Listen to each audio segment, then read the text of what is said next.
tentang masalah komentar-komentar tokoh internasional, antum melihat halaman 89, komentar tokoh internasional Toha Hussein, ini orang liberal sekuler, ternyata Masya Allah komentarnya terhadap Syekh Muhammad bin Abdul Wahab itu positif. Ya, kita baca aja dari awal. Sejatinya dakwah Muhammad bin Abdul Wahab adalah seruan kuat kepada Islam murni, bersih dan suci dari kotoran syirik dan paganisme.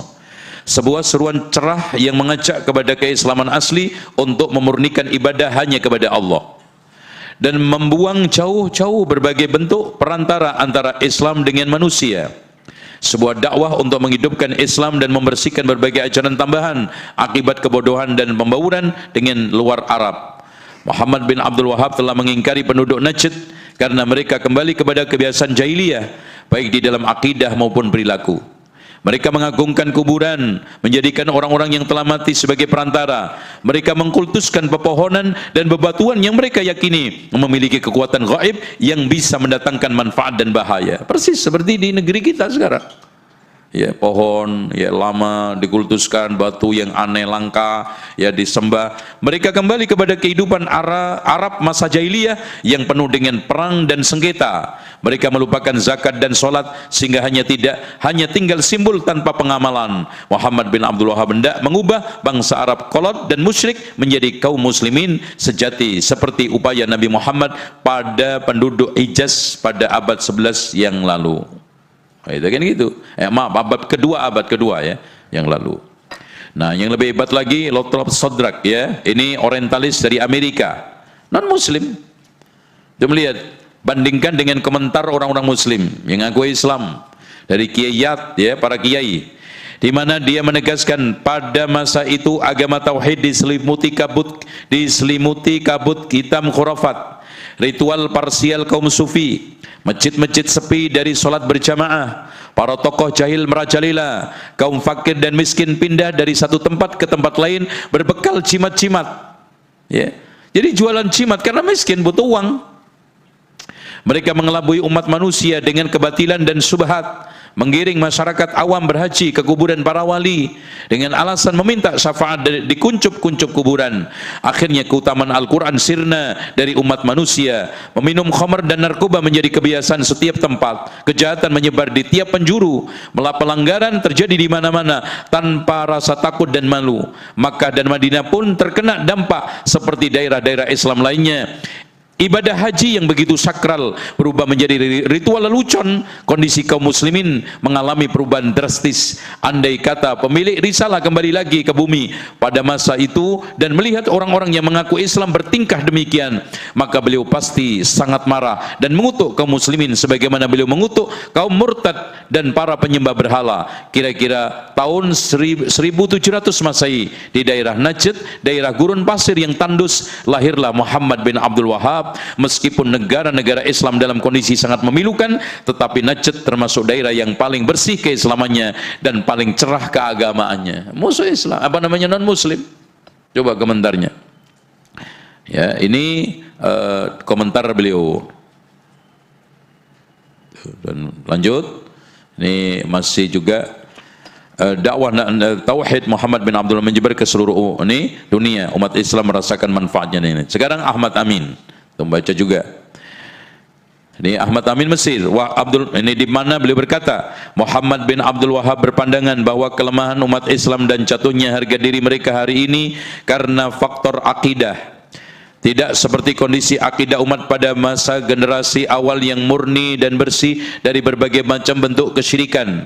Makna la ilaha illallah menempatkan posisi harkat martabat manusia di atas angkernya bebatuan, keramat berhala dan menyembah para tokoh pembesar. Bahkan Muhammad bin Abdul Wahab tidak takut mati demi membela agama Allah dan tidak gentar terhadap penolakan syiar amar ma'ruf nahi mungkar meskipun harus menghadapi siksaan dan penindasan.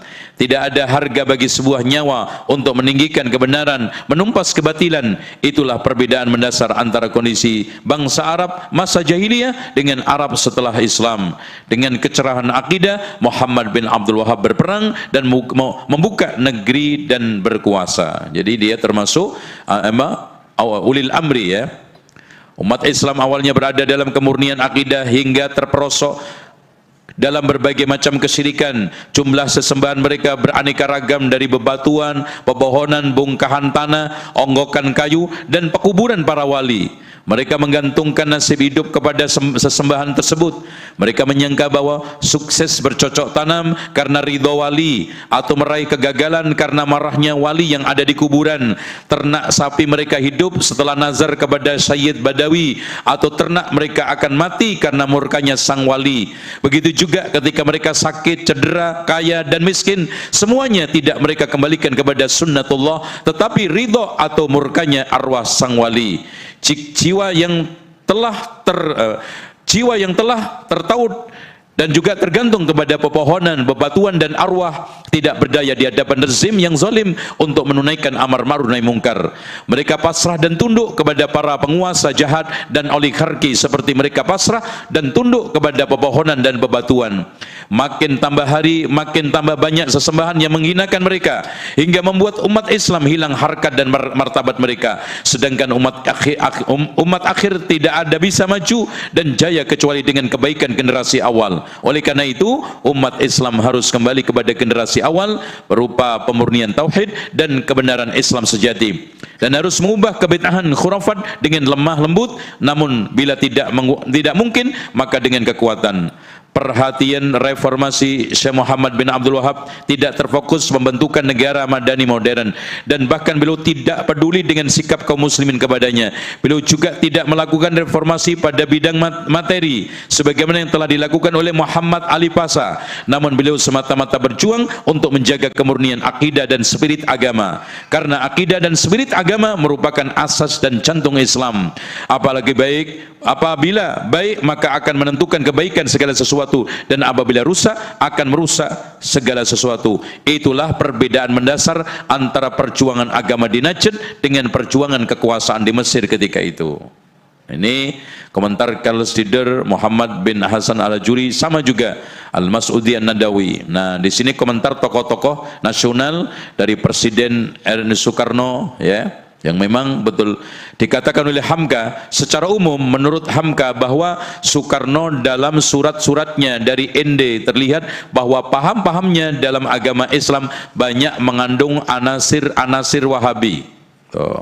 Terpengaruh. Harun Nasution juga sama. Yunahar Ilyas, tokoh Muhammadiyah, juga sama. Ahmad Zahra dari, kalau ini intelektual NU, juga mengatakan mendukung, membela dakwah yang dituduh Wahabiyah tersebut. Profesor Dr. Hamka dalam Perbendaraan Lama, beliau mengatakan kepada orang-orang yang membangkitkan bahwa pemuka-pemuka Islam dari Sumatera yang datang memperjuangkan Islam di tanah Jawa adalah penganut atau keturunan kaum Wahabi. Kepada mereka, yaitu orang-orang dari Sumatera itu, mengucapkan banyak-banyak terima kasih, sebab kepada mereka telah diberikan kehormatan yang begitu besar. Nah, itu prinsip dasar Wahab ini, prinsip dasar reformasi dakwah Syekh Muhammad. Cukup antum baca sendiri, saya kira cukup.